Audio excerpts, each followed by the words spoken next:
Sopo nandur bakal ngunduh. Siapa yang menanam, dia yang akan panen, menuai. Faman ya'mal mithqala dzarratin khairan yarah wa may ya'mal mithqala dzarratin syarran yarah. Cek ketitik olo ketoro. Barang siapa melakukan kebaikan, dia akan terlihat. Barang siapa melakukan kejelekan, dia juga akan terlihat. Gusti Allah ora sari. Nah, ini juga falsafah yang menurut saya luar biasa dari tradisi Jawa, yaitu Allah itu ndak tidur, ndak usah khawatir.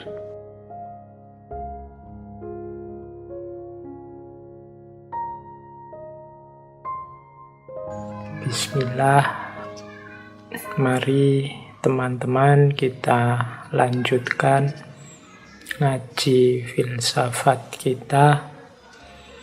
Semoga teman-teman dikaruniai kesehatan, dikaruniai semangat, dikaruniai istiqomah oleh Allah untuk tidak bosan, tidak jemu, nambah wawasan, nambah ilmu.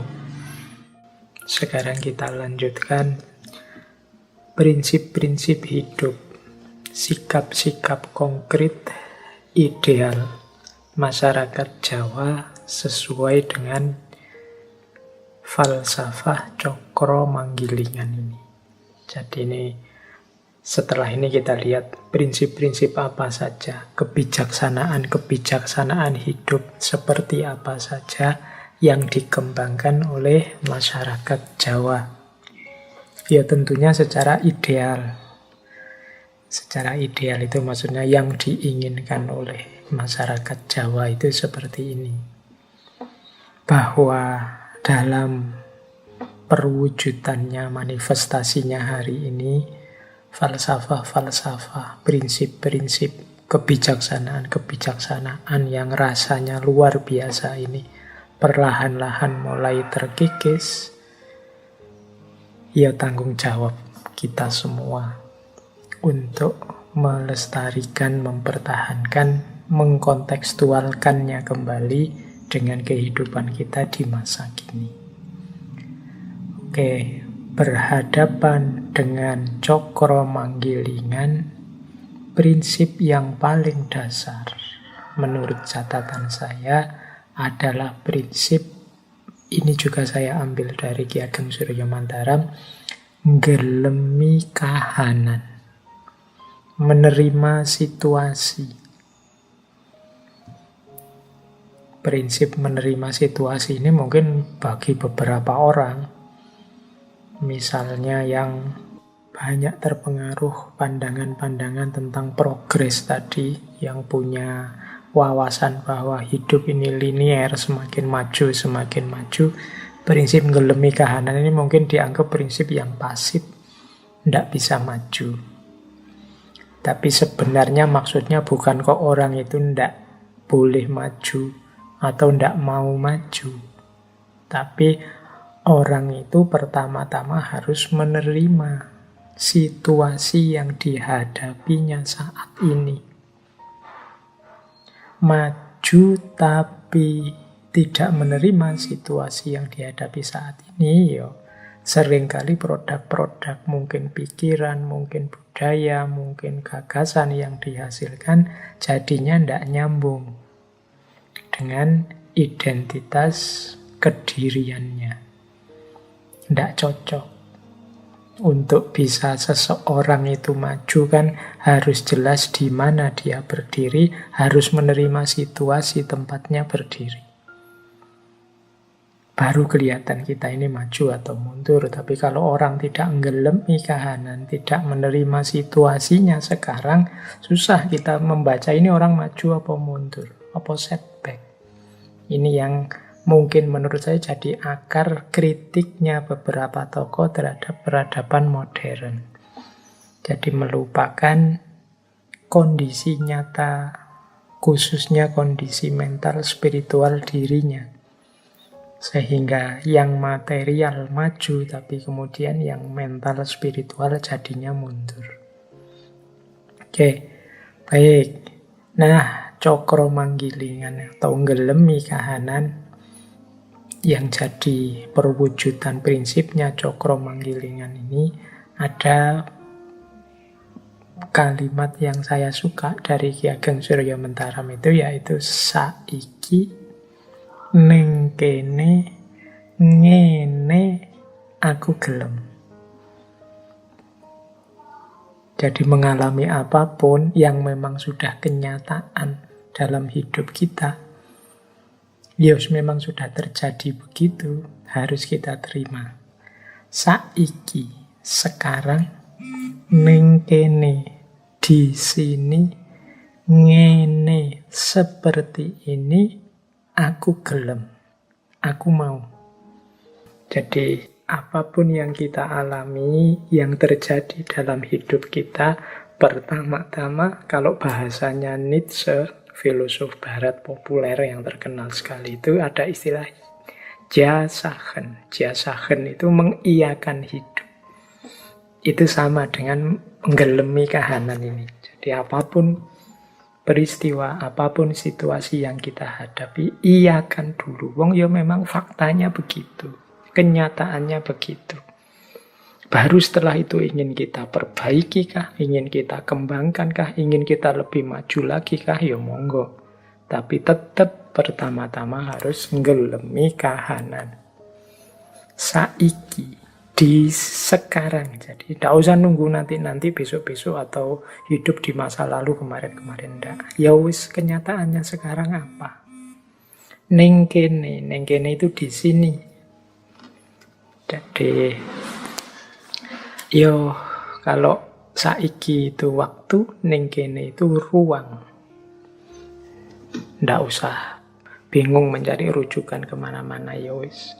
Diri kita sendiri ning kene, di sini, di situasi sekeliling kita sendiri. Ngene itu ngomong kondisi, situasi, modenya seperti ini. Aku gelem itu aku mau. Misalnya teman-teman mungkin membaca berita, orang Indonesia ini kok semakin ngamuan ya, semakin tersinggungan ya. Wah, teman-teman kita sekarang itu kok tambah cerewet ya, meskipun lewat medsos.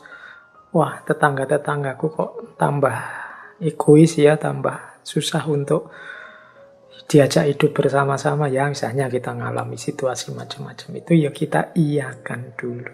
Ya memang kenyataannya begitu. Banyak orang tidak mau menerima kenyataan, membuat-buat alasan, mencari-cari dalih dari kenyataan, sehingga akhirnya dia malah salah memahami situasi, salah memahami kenyataan. Kalau kita salah memahami situasi, salah memahami kenyataan, tidak menerima kenyataan yang terjadi, ya sulit kalau kita ingin melakukan perbaikan-perbaikan. Oh iya Pak, kehidupan di tempat saya itu sekarang sudah mulai agak egois. Rasa kebersamaannya kurang. Nah, ya berarti terus gimana cara kita menyikapi itu biar lebih baik, kan gitu. Tapi kalau sejak awal kita bikin dalih, misalnya, enggak kok Pak, itu kelihatannya saja, enggak rukun. Aslinya ya rukun kok Pak. Kalau dulu ngobrolnya itu pakai nongkrong-nongkrong di luar bersama, sekarang pakai medsos Pak. Kalau dulu temannya sedikit, hanya kiri kanan, sekarang temannya sedunia Pak. Jadi tiap hari itu medsosan, tiap hari twitteran, tiap hari IG-an. Jadi lebih luas Pak. Nggak bisa yang kayak gitu disebut nggak rukun. Nah ya, cuma kan secara kenyataan harus diakui ketika orang sibuk dengan gadget, ya kedekatan secara fisik, kebersamaan secara fisiknya berkurang dengan tetangga-tetangga, dengan teman-teman di sekitarnya. Nah, ini diterima dulu, baru nanti dicarikan solusi, dicarikan perbaikan. Oh iya Pak, sekarang orang-orang itu gampang ngamuk, gampang marah, baperan Pak, mudah tersinggung sekarang. Kita salah ngomong sedikit bisa dilaporkan. Nah, ya diterima saja situasinya memang begitu. Setelah itulah terus solusinya gimana? Nanti kan ada perbaikan. Disitulah gunanya ngelemi kahanan. Banyak yang tidak terima. Ya hidup kita ya ada baiknya tapi juga ada buruknya, apapun itu. Maka kalau ada saudara kita, teman kita menyebut-nyebut buruknya, ya ndak harus kesusu ditolak. Siapa tahu itu memang kenyataannya begitu. Kita terima, kemudian kita perbaiki. Jadi ini tidak harus diartikan kritik Barat tadi, misalnya, oh ini pasif, ini ndak aktif. Ndak, justru terukur tindakannya, ndak asal maju.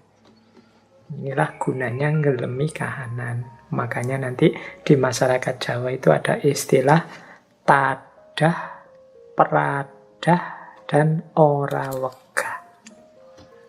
Tadah itu tidak meminta apapun. Tidak meminta itu maksudnya bukan tidak punya keinginan, tapi tidak banyak menuntut. Mensyukuri apa yang sudah dicapai. Orang bersyukur itu biasanya ya tidak mengeluh, tidak menuntut. Itu tadah.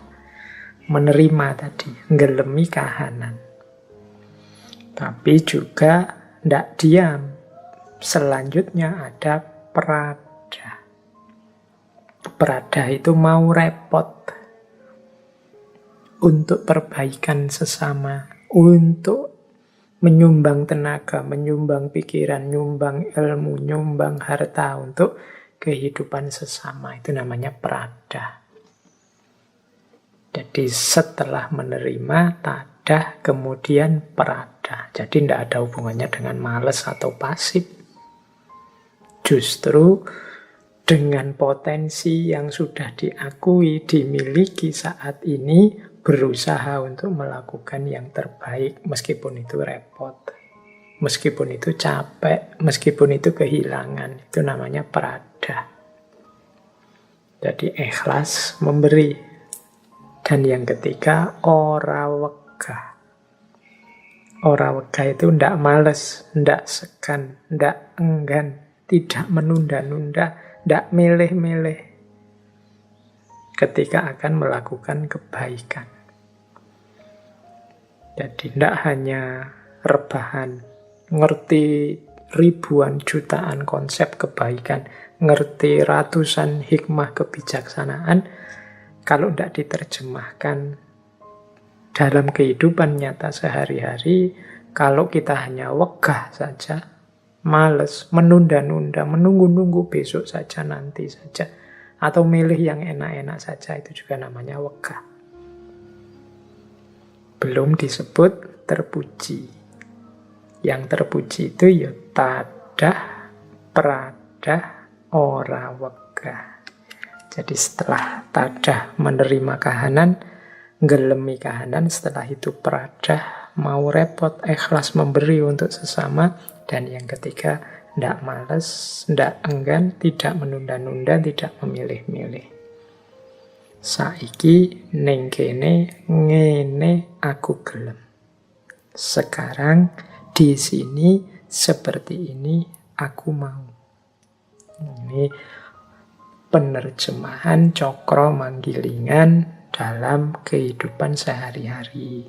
Jadi kita terima situasi kita hari ini, kita bergerak dalam peradah sehingga roda terus akan berputar.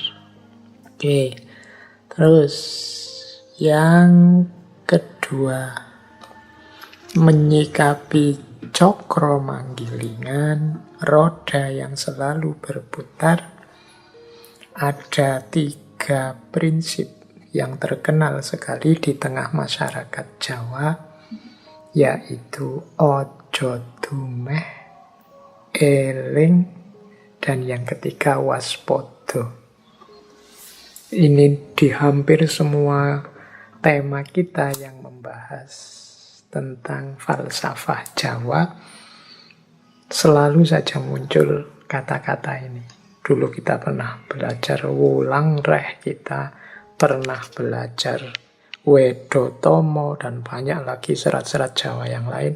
Di hampir semua serat Jawa yang kita bahas, selalu saja ada ojo dumeh, eling, lan waspodo. Dulu pun waktu kita membahas tentang Semar juga Ada 3 kalimat ini, 3 kata ini. Ini juga manifestasi dari orang yang punya kesadaran cokro manggilingan. Jadi yang pertama, ojo dumeh itu jangan mentang-mentang, jangan sombong.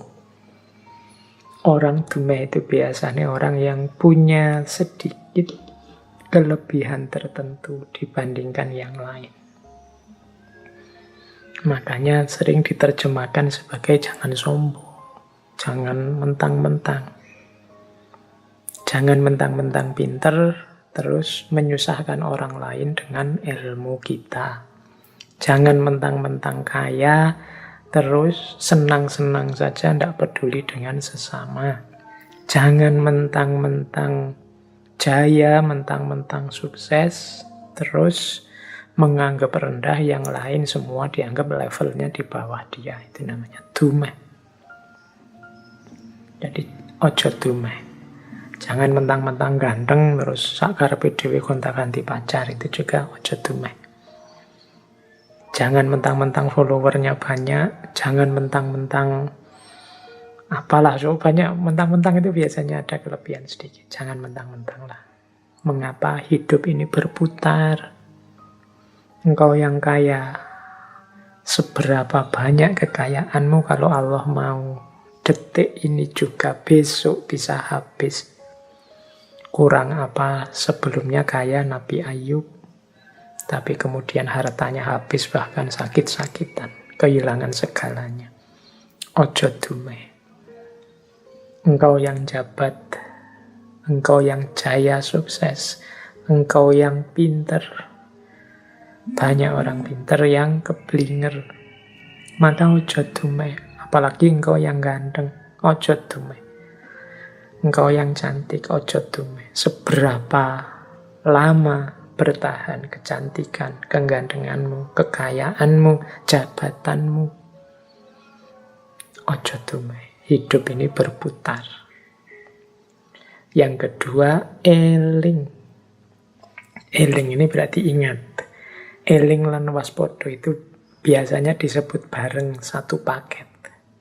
Eling itu kesadaran vertikal. Selalu ingat, selalu sadar ada Tuhan, ada Allah yang mengamati kita. Maka jangan lupa diri. Dan yang ketiga, waspada. Waspada itu kesadaran horizontal. Jadi hati-hati. Hidup ini berputar, hati-hati. Hidup ini tidak selalu seperti yang kita inginkan. Yang di sekelilingmu itu orang lain, alam semesta, bisa mendukungmu, bisa juga jadi bahaya buatmu, bisa membuatmu gembira, bisa juga menyusahkanmu. Yang penting waspada, jangan lupa diri. Nah, ini aspek horizontalnya waspada, aspek vertikalnya eling. Eling itu berdimensi ketuhanan, berarti jangan lupa Allah selalu mengawasi kita. Waspada berdimensi alam kemanusiaan. Kita harus hati-hati, jangan sembrono hidup di muka bumi ini. Kesadaran eling, kesadaran waspada, ini menunjukkan juga kesadaran kita bahwa hidup ini cokro manggilingan, senantiasa berputar. Orang yang tidak eling, tidak waspada, apalagi dumeh, dia tidak sadar bahwa hidup ini berputar, maka jangan kaget kalau tiba-tiba jatuh, kalau tiba-tiba rodanya balik, yang dari atas sekarang sampai bawah, sakitnya akan luar biasa, hancurnya akan luar biasa, karena kita tidak sadar, tidak siap. Jadi yang kedua, prinsip dasar dalam hidup menyikapi cokro manggilingan adalah ojo dumeh, eling lan waspada. Ini saya sendirikan yang 3 ini karena menjadi salah satu prinsip utama dalam kehidupan masyarakat Jawa. Apalagi yang teman-teman Jawa mesti harus ingat. 3 prinsip dasar ini jangan sampai lupa. Kesehatan mental kita antara lain ditentukan pada ojo dumeh. Ini dimensi psikologisnya. Kesehatan spiritual ditentukan oleh ketika kita eling, menyambung dengan yang atas. Sementara kesehatan hidup sosial bersama orang lain, bersama masyarakat di tengah alam semesta itu kita bersikap waspada. Jadi ojo dumeh, eling lan waspada. Oke, itu paket kedua wisdom yang berhubungan dengan cokro manggilingan. Sekarang kita lihat yang ketiga. Menyikapi cokro manggilingan. Prinsip apa saja yang dihidupkan di tengah masyarakat Jawa, itu saya bawa beberapa prinsip yang ada kata-kata ojo-nya. Ojo itu artinya jangan. Tadi ada ojo dumeh. Nah, ojo dumeh saya sendirikan karena jadi prinsip yang utama. Tapi ini ojo-ojo yang lain. Jadi banyak sekali jangannya. Karena ini kalau dalam bahasa sering saya sebut ini semacam remnya. Silahkan lakukan apa saja asal remnya paten. Remnya paten itu berarti jangan nabrak hal-hal ini. Baik, kita lihat. Orang yang sadar bahwa hidup ini berputar, kadang di atas, kadang di bawah. Yang pertama, ojo adigang, adigung, adiguno. Ojo adigang, adigung, adiguno. Maksudnya ojo adigang itu jangan sombong mengandalkan kekuatanmu. Ojo adigung itu jangan sombong mengandalkan kekuasaanmu. Adiguno itu jangan sombong mengandalkan kepandaianmu. Kekuatan, kekuasaan, kepandaian itu sesuatu yang kita miliki hari ini mungkin, tapi pada saatnya juga akan pergi. Tidak ada orang kuat selamanya, atau dia berkuasa terus-terusan selamanya, atau dia pinter terus, pinter dalam segala hal. Setiap kekuatan, setiap kekuasaan, setiap kemahiran, kepinteran ada batasnya. Dalam hal tertentu mungkin kita pinter, tapi dalam sangat banyak hal yang lain kita termasuk yang tidak tahu apa-apa. Di ranah tertentu mungkin kita berkuasa, punya kekuatan, punya kekuasaan, tapi di ranah yang lain yang justru lebih banyak, lebih luas, kita tidak punya kuasa apa-apa, tidak punya kekuatan apa-apa. Yang namanya manusia selalu ada batasnya. Orang sombong itu merasa kekuatannya tidak terbatas, kekuasaannya tidak terbatas, dan kepandaiannya juga tidak terbatas. Orang yang merasa kekuatannya tidak terbatas, itu biasanya menganggap yang lain lebih lemah dari dirinya. Orang yang merasa bahwa kekuasaannya tidak terbatas biasanya cenderung menganggap yang lain lebih rendah dibandingkan dirinya. Sementara orang yang merasa sangat pandai, kepandaiannya tidak terbatas biasanya cenderung menganggap yang lain lebih bodoh, lebih keliru, lebih sesat daripada dirinya. Ini memanifestasikan orang yang tidak sadar bahwa hidup itu muter. Tadi di atas saya bilang, kalau Allah mau kekuasaan, kekuatan sedahsyat apapun bisa satu detik hancur. Bagaimana ceritanya misalnya Raja Namrud zaman Nabi Ibrahim. yang meninggal karena seekor nyamuk. Kurang dahsyat apa seorang raja kalahnya sama nyamuk? Kurang merasa besar apa manusia modern dengan segala kedahsyatan teknologinya?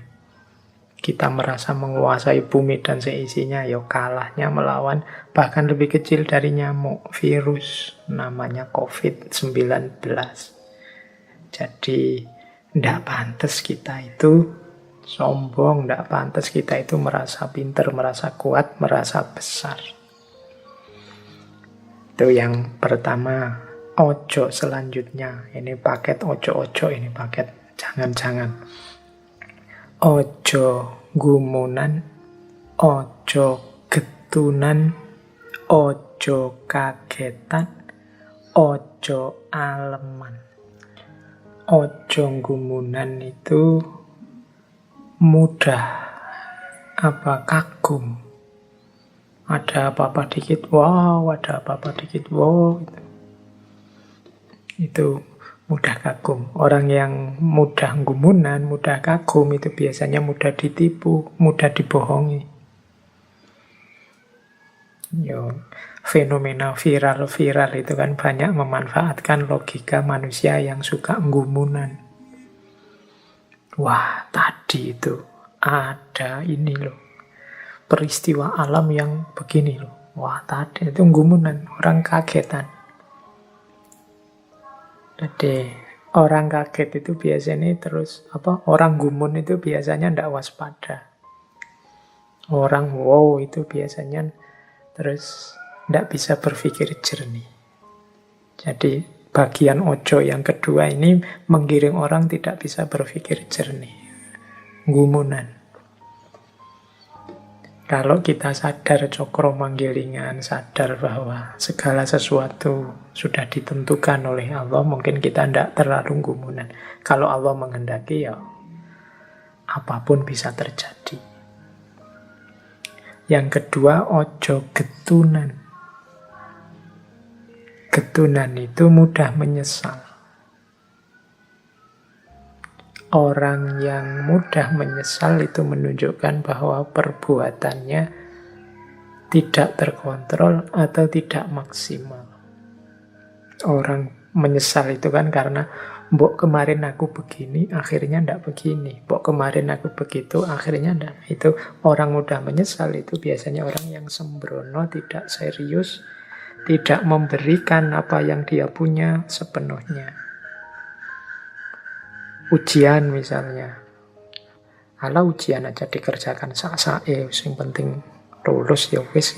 Akhirnya nilainya jatuh. Nah, itu kan kita menyesal. Mbok coba kemarin saya ngerjainnya sungguh-sungguh, mestinya nilaiku lebih bagus lagi. Getun, ya salahnya sendiri kemarin tidak serius. Jadi getun, tidak memberikan yang 100%, tidak berupaya sepenuhnya. Ini menyebabkan orang getunan. Jadi cirinya orang getun itu menyesali masa lalu. Mengapa masa lalu disesali? Karena dia tidak serius. Maka ojo getunan. Berarti apa? Berikan sepenuhnya apa yang engkau mampu. Kemudian ojo kagetan. Ojo kagetan ini jangan mudah kaget. Biasa saja. Di dunia ini apa sih yang tidak mungkin? Kalau sering-sering kaget jadinya kita tidak waspada. Mudah ditipu orang, mudah ditrik orang. Tiba-tiba ada WA, selamat, Bapak memenangkan undian sebesar 750 juta. Oh, itu kaget, waduh, jangan-jangan aku menang beneran ini. Jangan-jangan, enggak lah, biasa saja. Sekarang banyak yang kayak gitu, nipu-nipu. Jadi, memanfaatkan situasi psikologis kita yang mudah kaget. Kalau tiba-tiba ada kabar apa itu terus kita kaget. Ketika kita kaget, kita tidak waspada. Ada ya hari ini banyak itu yang lewat medsos itu tiba-tiba juara 1 atau kadang ngeri itu anak bapak kecelakaan. Itu harus kita kaget. Ketika kita kaget kehilangan kewaspadaan, tidak bisa waspada. Maka jangan kagetan, terus berpikir yang jernih, yang waspada. Yang keempat, ojo aleman. Ojo aleman itu jangan manja. Atau kadang juga diterjemahkan jangan senangnya dipuji saja. Orang aleman itu orang yang selalu minta dilayani. Jadi harusnya dia bisa memenuhi sendiri, dia nunggu dipenuhi orang lain. Itu kan bukan tugas saya. Meskipun sebenarnya kalau dia tandangi ya beres, tapi aleman. Jatahku kan cuma ini. Itu kan tugasnya dia misalnya. Jadi tidak ringan tangan. Dan dia inginnya dilayani terus. Itu aleman. Jangan aleman. Orang aleman itu berarti dia tergantung pada orang lain. Tidak mandiri. Meskipun tadi diartikan suka dipuji, orang suka dipuji juga berarti hidupnya tergantung pada orang lain. Tidak mandiri versi dirinya. Nah, jadi yang kedua, ojo kagetan, ojo gumunan, ojo getunan, ojo aleman. Ojo gumunan jangan mudah kagum, ojo getunan jangan mudah menyesal, ojo kagetan jangan mudah kaget, ojo aleman jangan manja. Terus, paket ojo selanjutnya. Ojo ketungkul marang kalungguhan, kadonyan lan kamareman. Jangan ditaklukkan oleh kedudukan, keduniaan, harta benda, dan kemareman, kesenangan.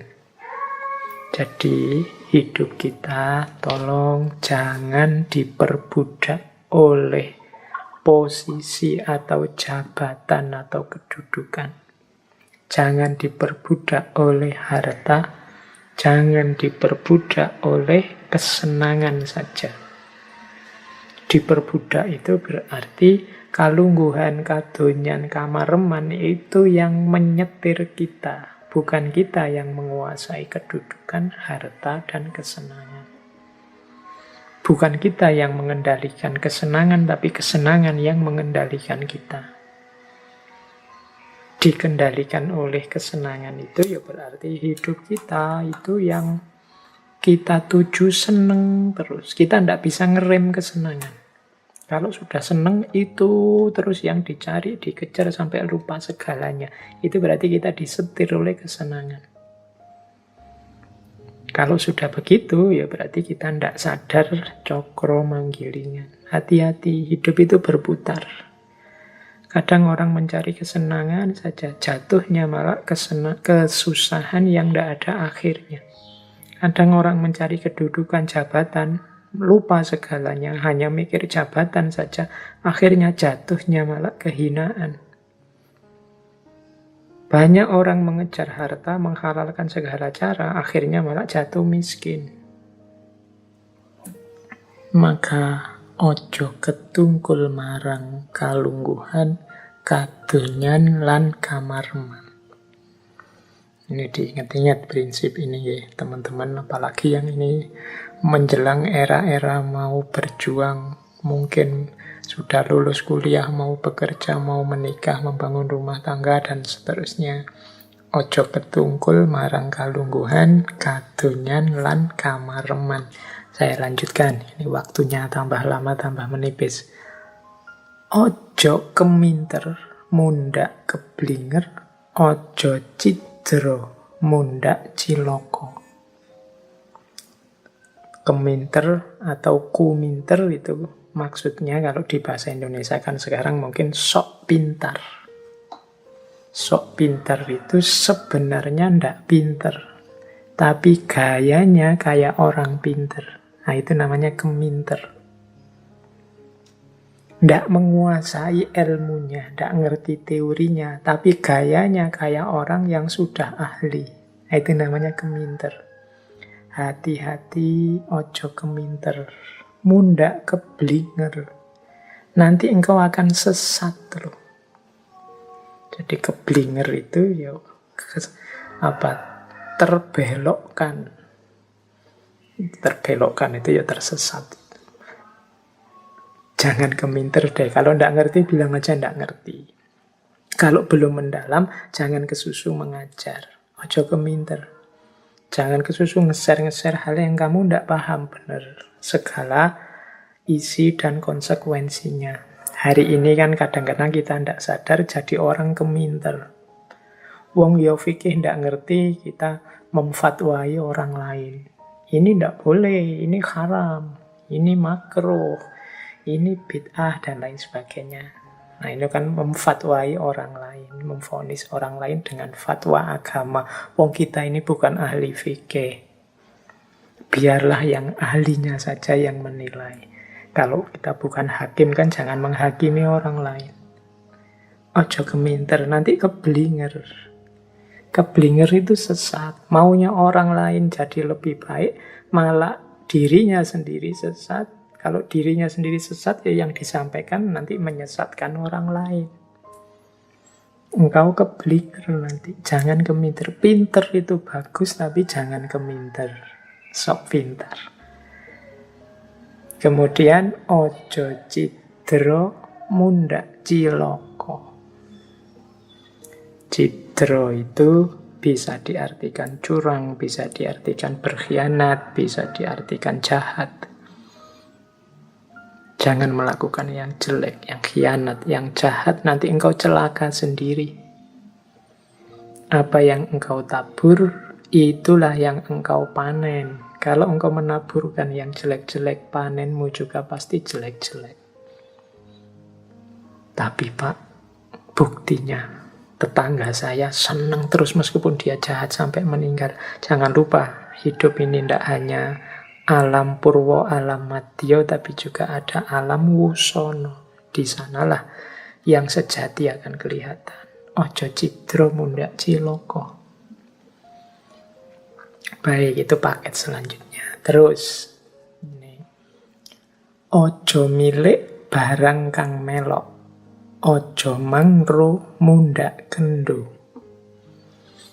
Ojo milik barang kang melok itu jangan merasa memiliki apapun yang menempel padamu. Jadi semuanya itu ndak hakiki. Jadi ojo milik barang melok itu jangan merasa hartamu, kedudukanmu, jabatanmu, kemuliaan, kehormatan dari masyarakatmu itu kan hal-hal yang engkau miliki sekarang, yang melok padamu. Dia hanya melok ikut, tapi bukan milikmu. Jangan merasa milik. Bahkan termasuk anak istri. Ya kalau bahasa lain itu semuanya hanya titipan dari Allah. Tugas kita mengelola sesuai dengan amanat yang punya. Ya yang punya Allah. Amanatnya Allah kita jalankan. Kita dititipi istri, dititipi suami, dititipi anak, dititipi harta, dititipi jabatan. Semuanya harus kita kelola dengan baik sesuai keinginan yang nitipi.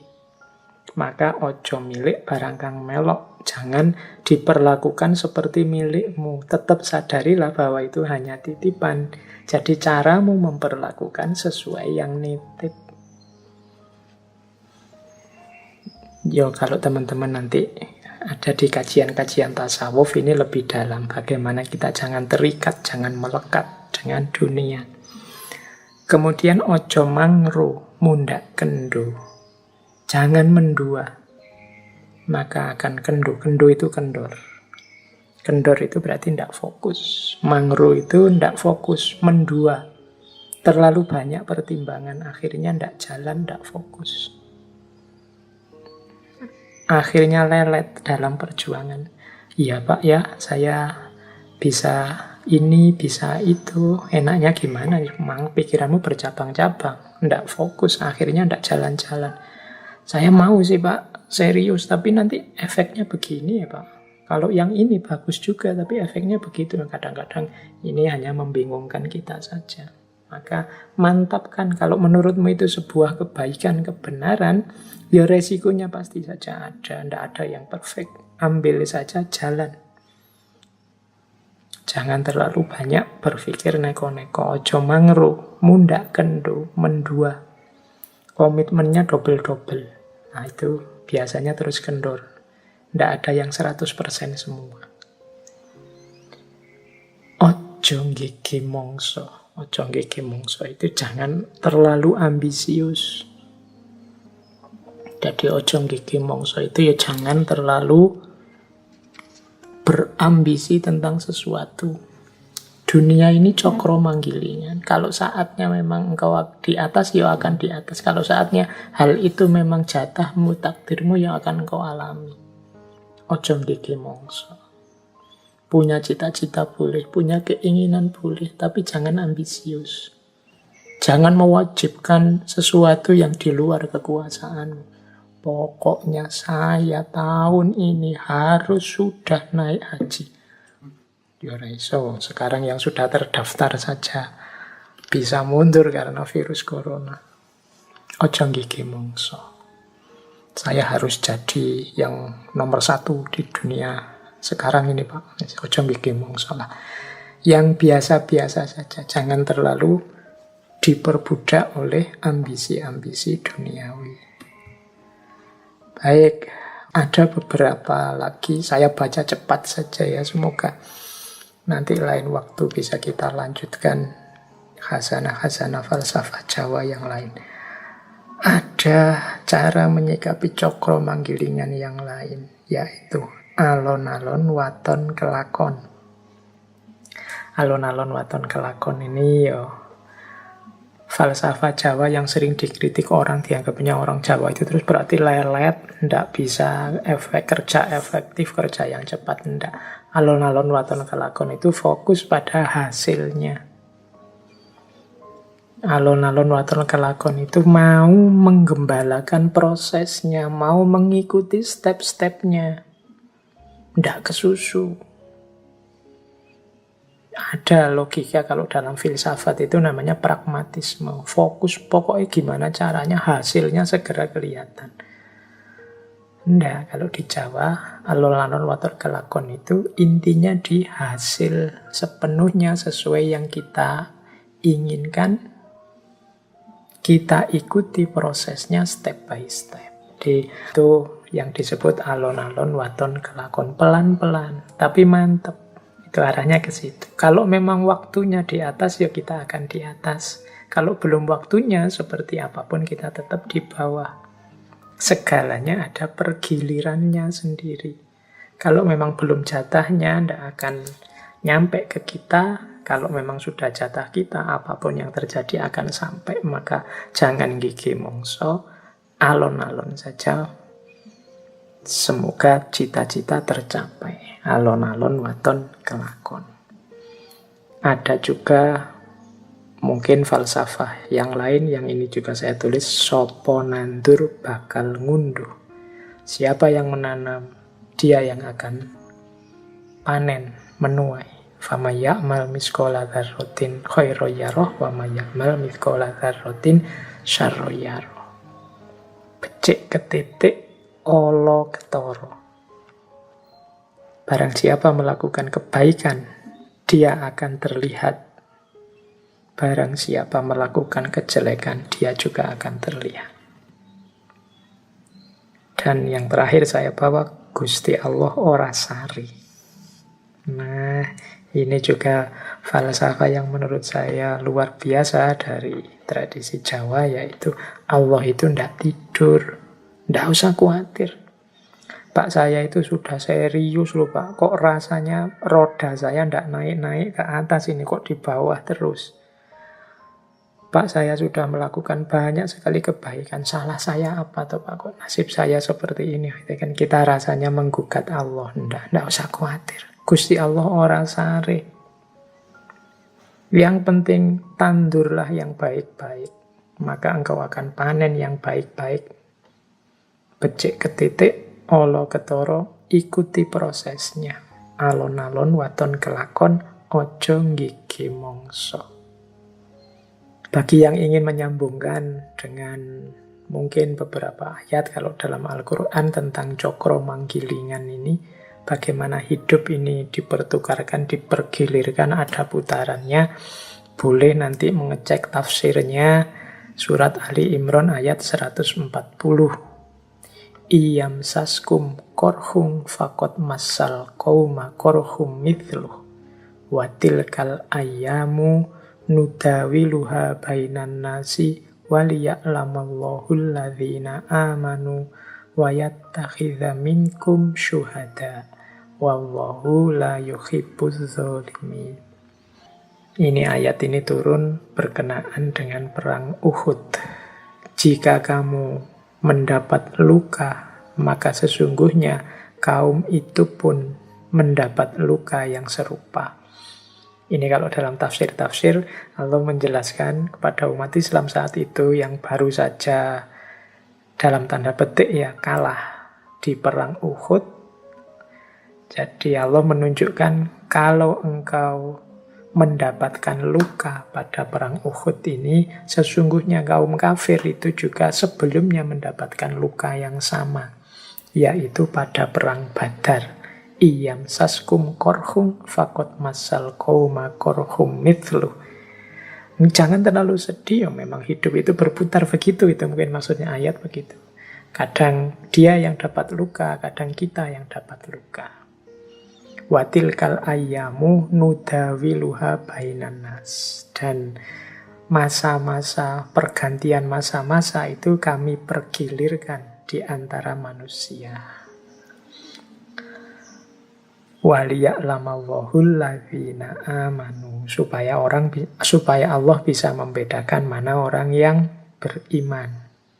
Dan supaya ada juga yang jadi syuhada di antara kalian. Jadi silahkan diperdomani pergiliran hidup ini. Asalkan, nah itu kata-kata yang terakhir, wallahu la yuhibbuz zalimin. Jangan sampai kekalahan, jangan sampai kejatuhan mendorong kita berbuat zalim. Jangan sampai sebaliknya juga kemenangan membuat kita sombong lupa pada Allah. Nah ini silahkan yang teman-teman concern dengan tafsir ayat ini bisa dicari korelasinya dengan cokro manggilingan.